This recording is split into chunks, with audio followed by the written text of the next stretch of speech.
Isang mapagpalang gabi po mga kapatid. Welcome po sa unang Miyerkules ng December. 21 days na lang po at Pasko na. At 27 days na lang at 2025 na po. Matatapos na ang 2024. Kaya ngayong gabi, kumusta po ang bawat isa?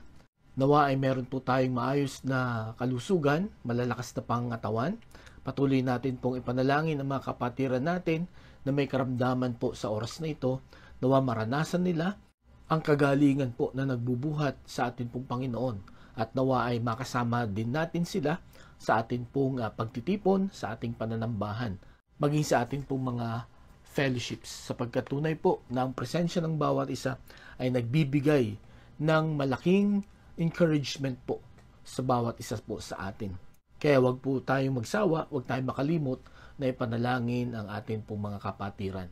Sa gabing ito ay nais ko rin pong paalalahanan ng bawat isa na ngayon pong darating na weekend, December 7 and 8, Saturday and Sunday, yan po ang ating Christmas party. Ito po ay ating gaganapin sa Silang Cavite. At naka-flash po sa ating screen ang address kung saan po ito.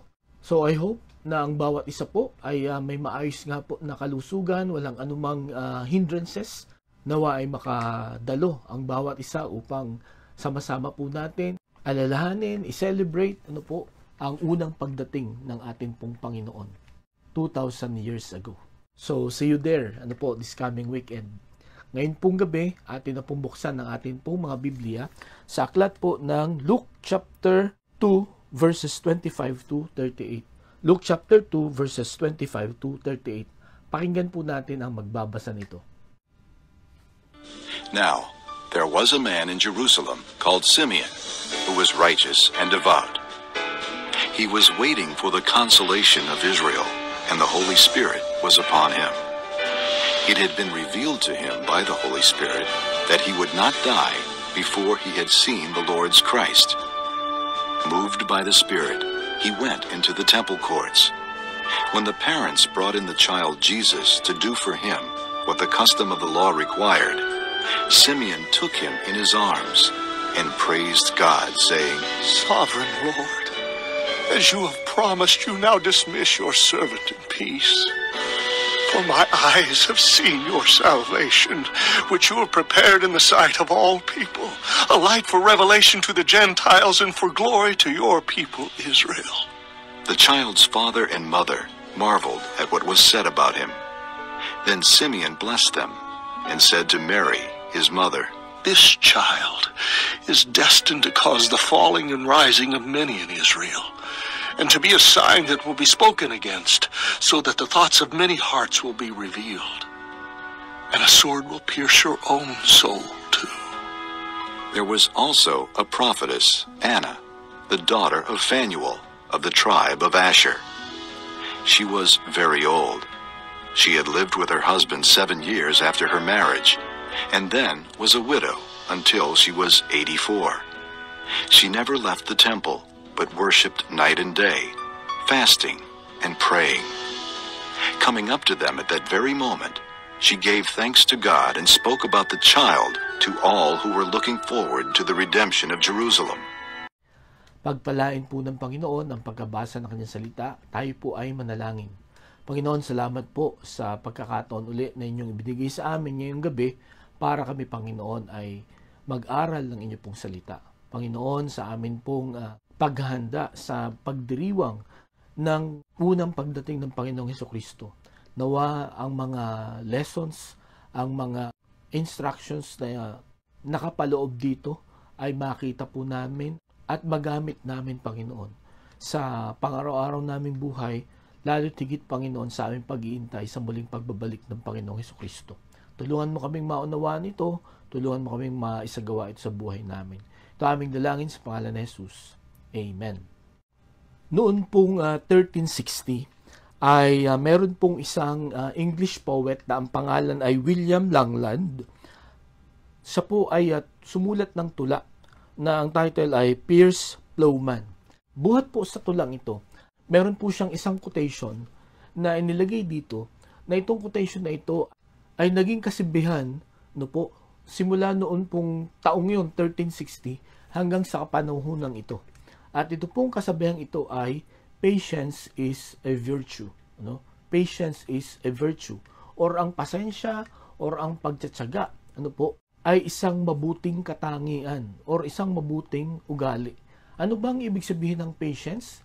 Ayon po sa dictionary, ang sabi po dito, patience is defined as the ability to tolerate or accept delays.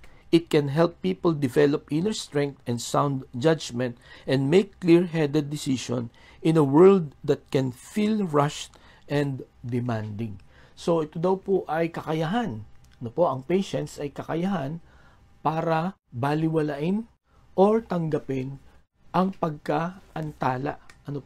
So ako po'y naniniwala ngayong gabi na kayo ay nag-a-agree dito, na napakahalaga sa buhay po natin, napakahalaga na matutunan natin ang maging pasensyoso or pasensyosa.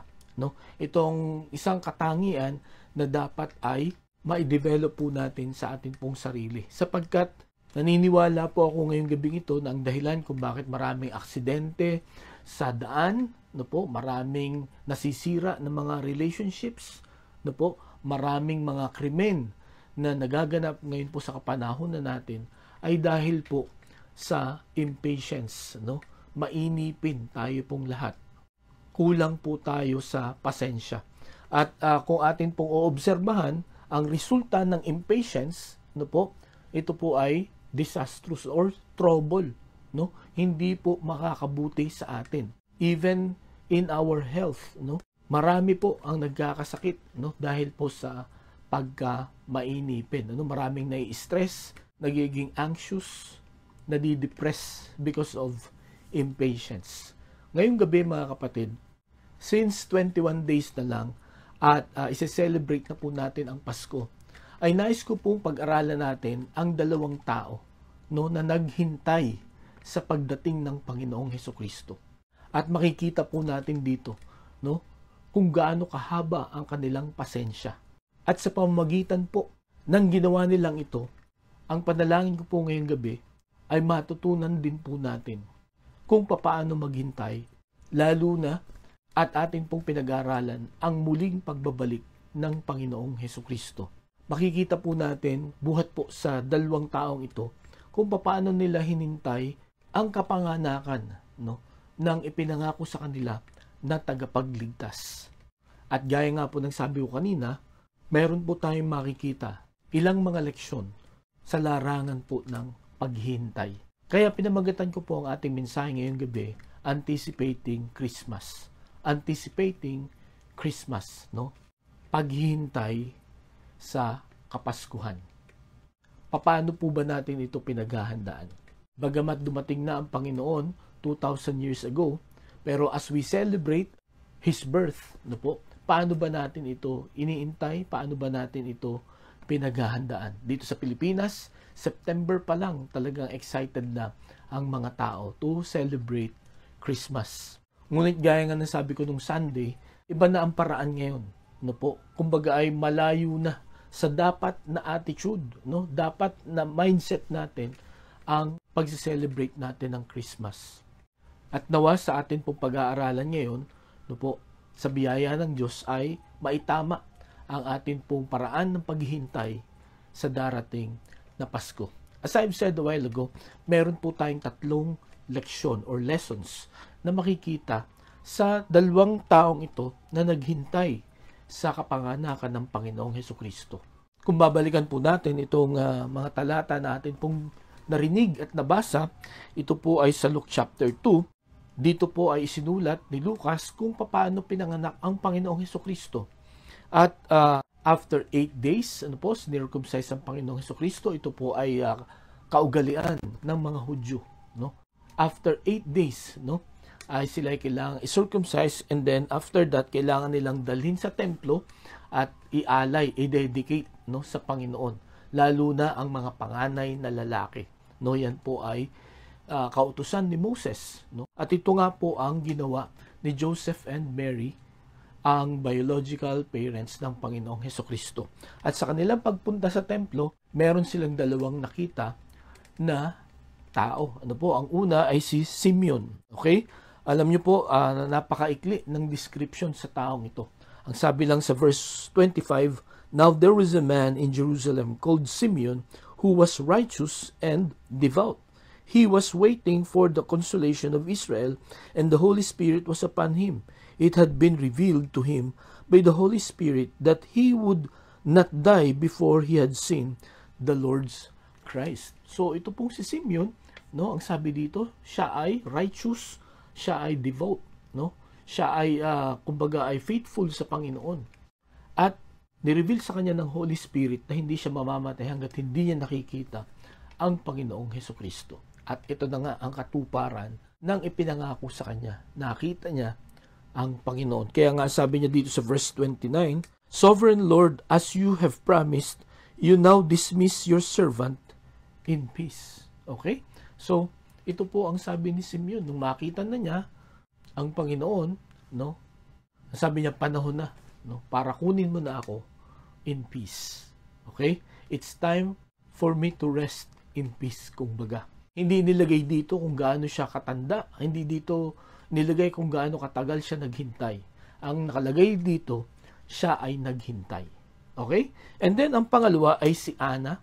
No? Makikita natin yan sa verse 36. "There was also a prophetess, Anna, the daughter of Phanuel of the tribe of Asher." No? At itong si Anna, okay, siya po ay isang widow. No? Nung siya ay nag-asawa, 7 years lang silang nagsama at namatay na yung kanyang asawa.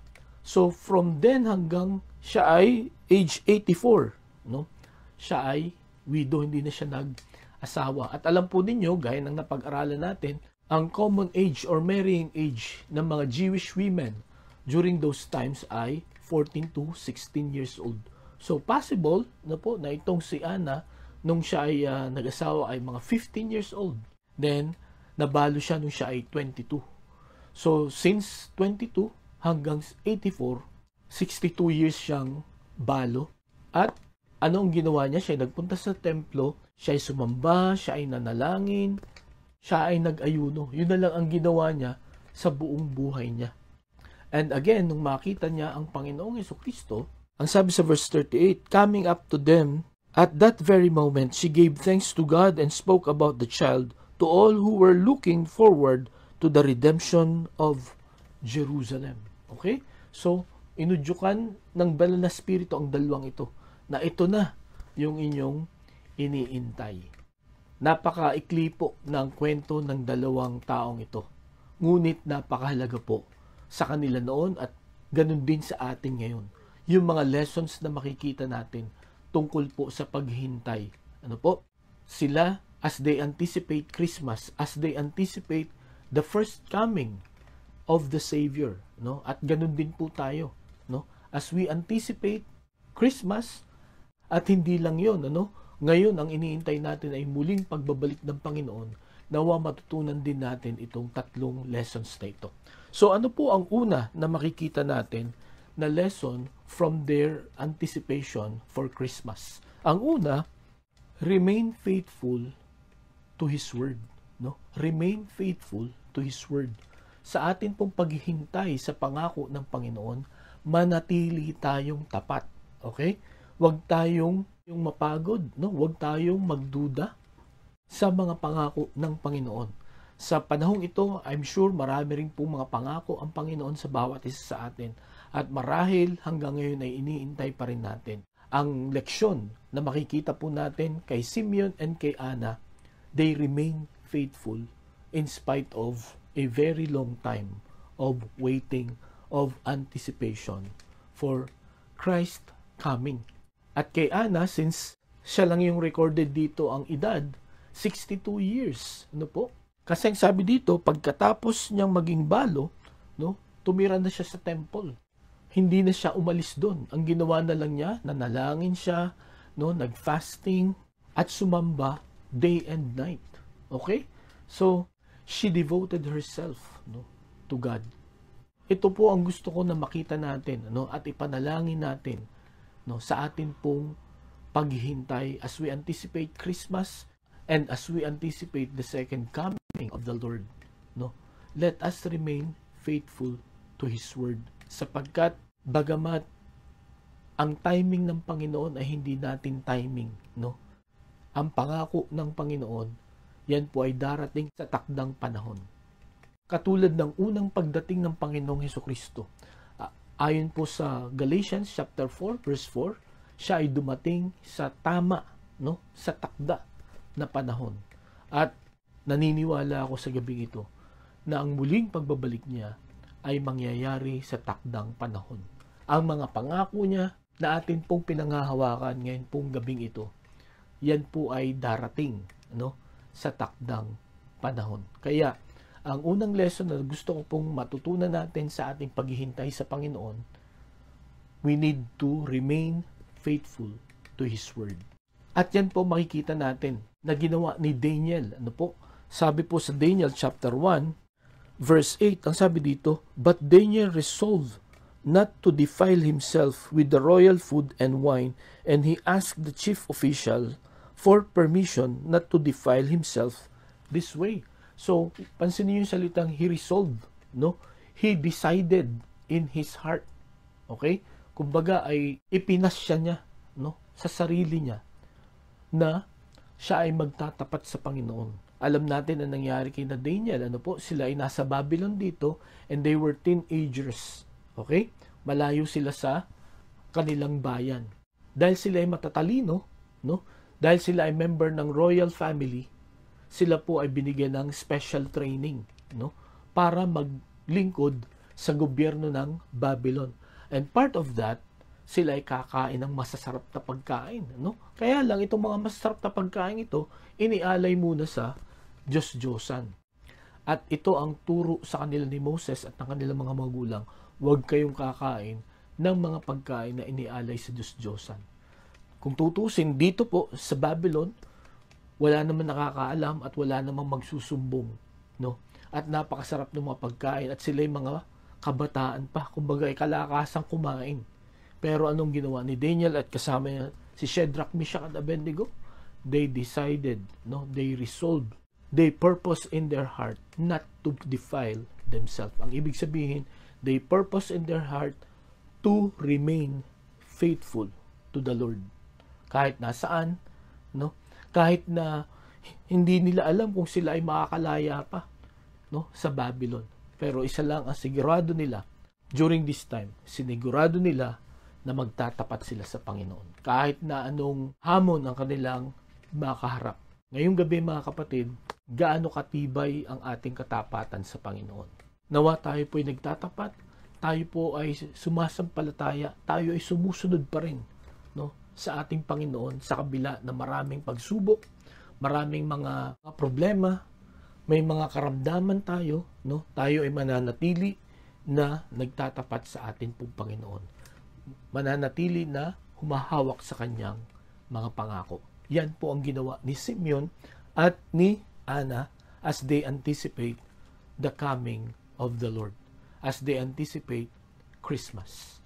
Kaya nawa itong ating paghahanda, no, sa ating celebration sa Pasko, maalala po natin itong lesson na ito from Simeon and Anna.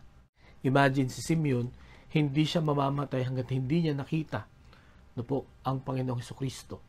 Si Anna naman, 62 years, no, niyang inintay ang Panginoong Hesukristo. Tayo po mga kapatid, gaano natin kayang manatili, sumasampalataya at sumusunod sa atin pong Panginoon.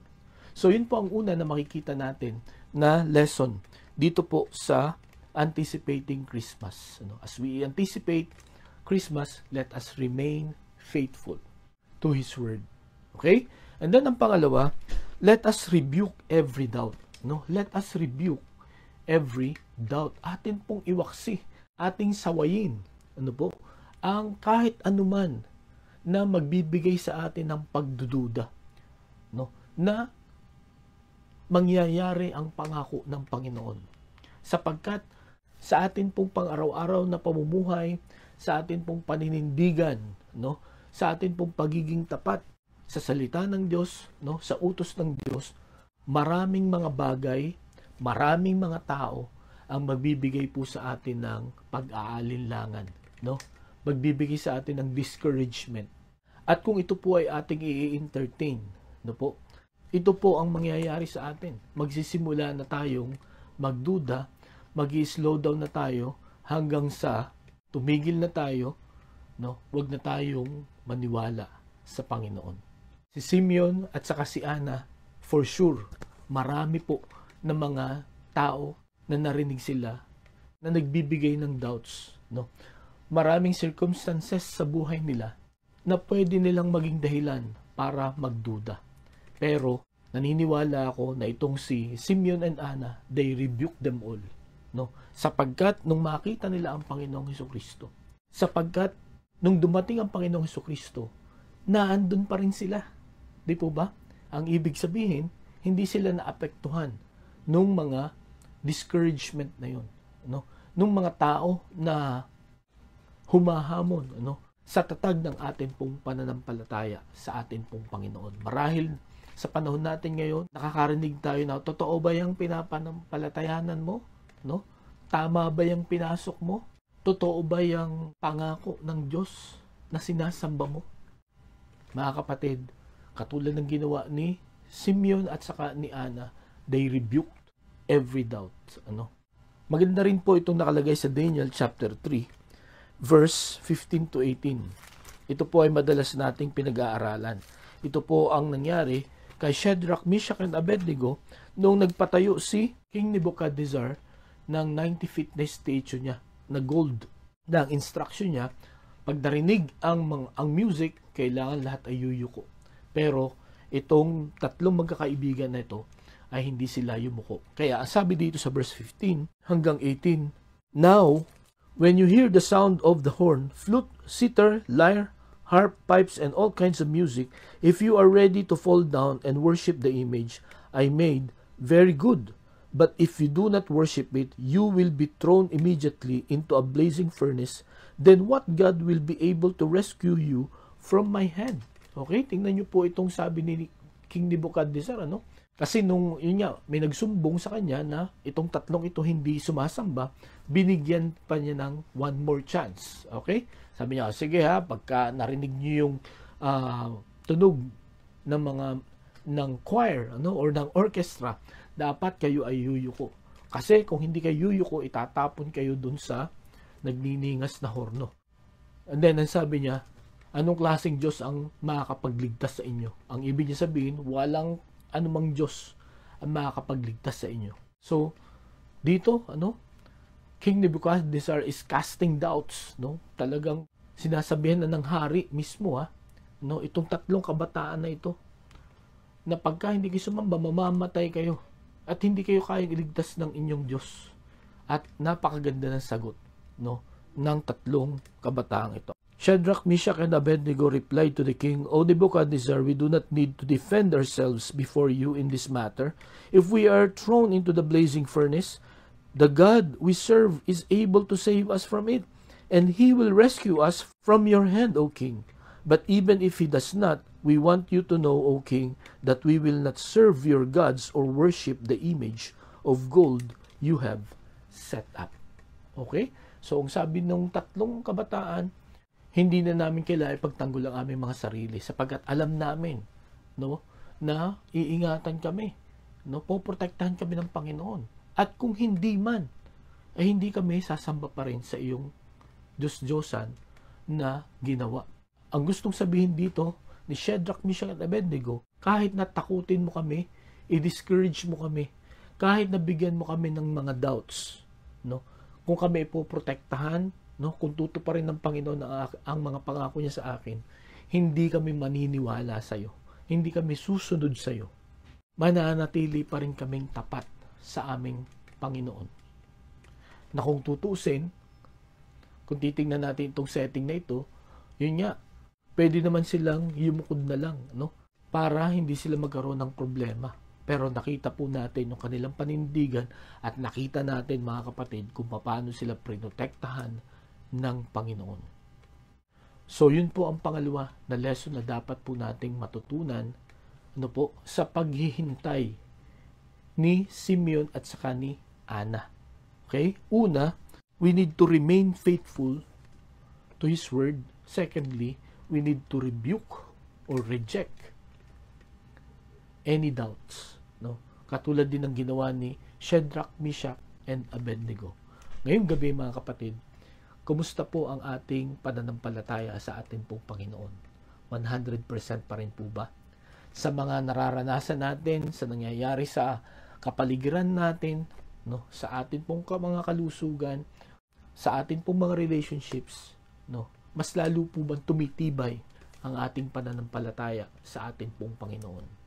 As we anticipate Christmas, as we anticipate the coming of the Lord, katulad ni Ana at saka ni Simeon, marami mang discouragements along the way, na natili po sila sa pagdating ng Panginoon, na andun pa rin sila. Nakita nila, no, yung katuparan ng pangako ng Panginoon. At mga kapatid, ngayong gabi, if we will reject all the doubts, no, na itinatapon sa atin ng kalaban, ng circumstances, or ng kung sino mang mga tao, if we will reject those and we will remain faithful to the Lord, we will experience the blessings, the joy of His promises. Okay? So, yun po ang pangalawa na lesson. Ano? Again, ang una ay we need to remain faithful to His Word. Secondly, we need to rebuke every doubt. At ang panghuli, we need to recharge our faith. No? We need to recharge our faith. Human as we are, mga kapatid, tayo po ay nalolobat din. Di po ba? At naniniwala ako na ito pong si Simeon and Ana ay nalolobat din. No? Humihina din yung level ng kanilang pananampalataya. Pero ang ginagawa nila, every time na nalolobat sila, no? Kaya sila ay nare-recharge parate. Ganito ang ginagawa nila. Balikan po natin itong verse 25. Ang sabi dito, now there was a man in Jerusalem called Simeon who was righteous and devout. Okay? And then dito po sa verse 37, and then was a widow until she was 84. She never left the temple but worshiped night and day, fasting and praying. Okay? So makita po natin dito, anong ginawa po ni Simeon at saka ni Ana. Okay? Kung bakit nanatili silang tapat, kung bakit napagtagumpayan nila yung mga doubts na kanilang naririnig, no po? Kung bakit lagi silang recharge, no, sa kanilang pananampalataya. Ang sabi doon, Simeon was a righteous and devout. Pagka sinabi mong devout ka, no, devoto ka, yung ibig sabihin every day, no, pinag-aaralan mo ang salita ng Diyos, every day, ang ibig sabihin every day, lagi kang nag-charge sa source of energy. Di po ba? At ang source of energy nila ay walang iba kundi ang Panginoon. Makikita po natin si Ana, anong ginawa niya? After na mamatay yung kanyang asawa, nung siya ay naging widow, no, doon na siya tumira sa temple at wala siyang ibang ginawa kundi sumamba sa Panginoon, manalangin, no, at mag-ayuno, mag-fasting. At alam po ninyo, when you spend time with the Lord, no, when you spend time with the source of your energy, you will be strong. You will always be recharged. No, yung faith po natin ay magiging matatag. Na kahit anong pagsubok na dumaan sa buhay po natin, hindi po tayo matitinag. No? Hindi tayo magdududa, hindi tayo madi-discourage, hindi tayo mag-slow down, hindi tayo mag-quit. Okay? Mananatili po tayo sa ating Panginoon. Yan po ang ginawa ni Simeon, ni Ana. At kung babalik ulit tayo kay Daniel, no? Alam natin yung nangyari kay Daniel, no? Noong walang makitang kapintasan yung kanyang mga kasamahan, no, yung kanyang mga colleagues. Nag-isip sila kung paano nila mapapatay si Daniel. At yun nga, ang nakita nila, si Daniel ay laging nananalangin sa kanyang Diyos. So nakita natin, nagbuwa sila ng kautusan, dinaya nila yung hari, na kung sino man ang magnanalangin sa kanyang Diyos for 30 days, no, at hindi sa hari, ay itatapon sa den of lions. At nakita po natin doon na nung mabasa ni Daniel, anong kanyang ginawa? Siya ay nanalangin agad. Siya ay nag-recharge agad. Ang dahilan bakit niya nakaya, na suwayin yung utos ng hari at nakayanan niya na itapon siya doon sa den of lion is because he's always recharged. recharge yung kanyang faith. Ang Panginoong Hesukristo, kung bakit niya nagampanan yung everyday activities niya, no? Kung bakit nasunod niya lahat ng iniuutos ng Diyos Ama sa kanya, because he always pray. No po? Kaya yun nga ang ni-request ng mga apostles, no, sa Panginoong Hesukristo, na ituro sa kanila, no, Lord, teach us to pray. Parang gusto nila sabihin, Lord, teach us how to spend time with the Father, with God. Sapagkat na-observe nila na yun, na sa pamamagitan noon, nare-recharge sila. At ganun din po mga kapatid ang mangyayari sa atin. If we spend more time with the source of energy, with the source of power, then we will be recharged. We will always be energized, no? And as we anticipate Christmas, ma-experience natin ang pagpapala ng Panginoon katulad ng na-experience ni Simeon at ni Ana. Maikli lang ang kanilang bahagi dito sa Biblia, ngunit napakahalaga ng lessons na kanilang iniwan para po sa atin, lalo na sa larangan ng paghihintay sa ating pong Panginoon. May 3 tayong lessons na nakita ngayong gabi as we anticipate Christmas. Una, we need to remain faithful to His Word. Secondly, we need to rebuke every doubt. Okay? Nagdududa ka na ba sa atin pong Panginoon? Sa pangako niya, you rebuke it. No? Don't entertain it. Sa halip, ang gawin mo itong number 3, you recharge your faith. Spend time with God. Ang dahilan madalas kung bakit po tayo nagdududa, sapagkat mas madalas na pinapakinggan natin ang mundong ito kaysa pinapakinggan natin ang Diyos. Kailangan po nating baligtarin, no, ang sitwasyon, ang sistema, no. Mas pakinggan natin ang sinasabi ng Panginoon kaysa sinasabi ng mundong ito. In that way, they experience the fulfillment of God's promise, which is the Lord Jesus Christ. Ganun din po tayo sa paghihintay natin sa muling pagbabalik ng Panginoon.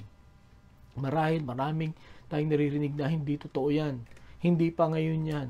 Hindi pa yan malapit. No? Huwag kang maniwala dyan. Mga kapatid, nawa ang ating paghihintay sa celebration natin ng Pasko ay magpaalala din sa atin na kung ang Panginoon ay dumating 2,000 years ago, siya po ay darating ulit. No po? Para baguhin tayo, para kunin tayo, para palayain na tayo once and for all, no po, sa kasalanan, sa kahirapan, at sa kamatayan. Kaya ngayong gabi mga kapatid, nawa ma-focus ang ating pong celebration ng Pasko sa Panginoong Hesukristo lamang, sapagkat siya ang dahilan kung bakit may Pasko. Tayo po'y manalangin. Panginoon, salamat po sa paalala mo sa amin. Salamat kay Simeon at kay Ana. Hindi sila nag-give up. Hindi sila, Panginoon, nagduda. Kundi nanatili silang tapat. Tinanggal nila. They rebuke all the doubts. At ganun din patuloy na sila ay nag-recharge. They spent more time with you. Kung kaya't naintay nila ang pagdating ng Panginoon. Tulungan mo po kami na itong mga lessons na ito ay matandaan namin at maisagawa namin, Panginoon, sapagkat madalas ito ang kulang namin, Panginoon. Kaya Lord, help us to remain faithful, help us to rebuke the doubts, and help us to recharge our faith. Salamat po, Panginoon. Ito aming dalayan sa pangalan ni Jesus. Amen. Maraming salamat po sa inyong pakikinig. Patuloy na tayo po'y mag-ingat, pagpalain tayo ng Panginoon, at magandang gabi po sa bawat isa.